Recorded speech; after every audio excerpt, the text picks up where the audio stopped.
Bienvenue à tous sur le Wrestling News. Au programme de l'émission d'aujourd'hui, vous aurez le résumé de NXT et enfin on terminera avec un homme qui a fait une énorme sensation, qui a créé une énorme sensation à Wrestling Kingdom 11, Monsieur Kenny Omega. Mais débutons donc avec NXT. Il y a d'abord le choix à débuter avec un match féminin par équipe, et puis Billie Kay et Peter Ross ont gagné contre Macy Evans et Sarah Bridge avec un Bulldog.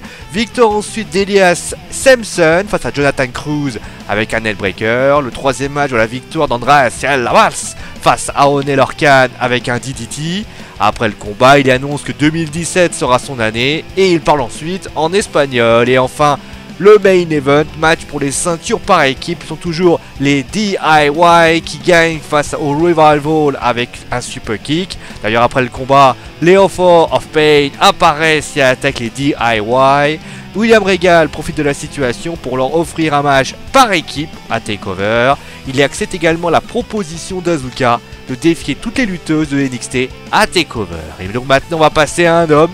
Sera-t-il un jour, égalé? Pourra-t-il faire mieux? C'est la grande question qu'on se pose.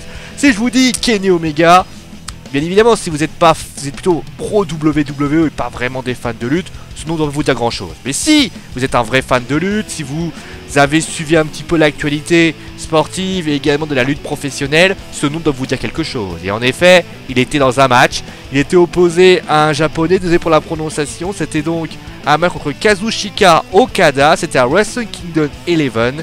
Et cet homme, a tout simplement, ces deux hommes ont créé littéralement le plus grand match de l'histoire de la lutte professionnelle. Dites-vous bien une chose, il y a eu des spécialistes, le grand Dave Meltzer, qui a noté ce match 6 étoiles. C'était la première fois qu'un match de lutte professionnelle obtient 6 étoiles à un tel match, ce qui prouve quand même la qualité de ce match à ce moment-là. D'ailleurs, si vous n'avez pas pu le regarder, je vous invite bien sûr à aller sur la page Facebook de la chaîne. C'est du garanti top qualité. Donc après ce show Wrestling Kingdom 11 de la New Japan Pro Wrestling, il a déclaré qu'il décidait de quitter le Japon pour revenir aux États-Unis. Donc à ce moment-là, beaucoup de rumeurs sont passées et on a imaginé que Kenny Omega fasse alors son retour, enfin plutôt son arrivée à la WWE. Mais en tout cas, pour la WWE, très clairement, ce match a très clairement remis les pendules à l'heure. Beaucoup de personnes, ont commencé à le rendre très crédible. C'est vrai que c'est un peu ironique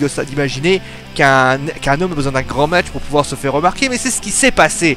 Mais en tout cas, pour Kenny Omega, l'arrivée de la WWE n'est pas vraiment une priorité. Sachez une chose, c'est que si la WWE peut imaginer cette situation de voir Kenny Omega débarquer, il faudrait au moins un chéquier de l'ordre d'1 million de dollars par an pour espérer que Kenny Omega réfléchisse. Parce que croyez-vous une chose, Kenny Omega ne considère que la WWE pour un choix de carrière n'est pas une possibilité. Ce qui est très important. D'ailleurs, Kenny Omega a un peu confirmé, il a déclaré que son départ est tout pour prendre du repos, qu'il ne sait toujours pas où il irait et qu'il se laissera le temps de la réflexion. Et d'ailleurs, il a passé un message de John Cena qui m'a amusé d'ailleurs à faire des petits rébus.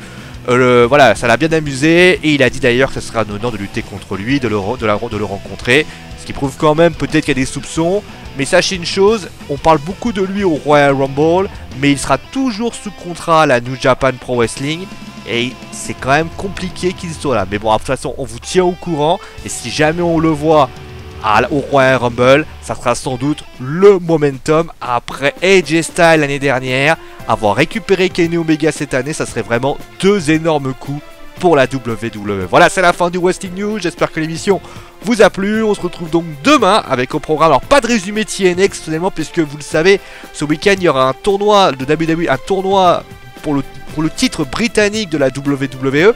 Et donc on va s'intéresser dessus. On va bien sûr essayer un petit peu d'analyser les différents lutteurs. On va d'ailleurs vous me présenter le tournoi, comment ça va se passer. Et on parlera ensuite de la Lucha Underground. Il y a de la crispation dans l'air, mais on en parle bien sûr demain. Voilà, vous savez tout. Passez donc une bonne soirée. N'hésitez pas à partager et à vous abonner si vous êtes sûr qu'il fait cette vidéo.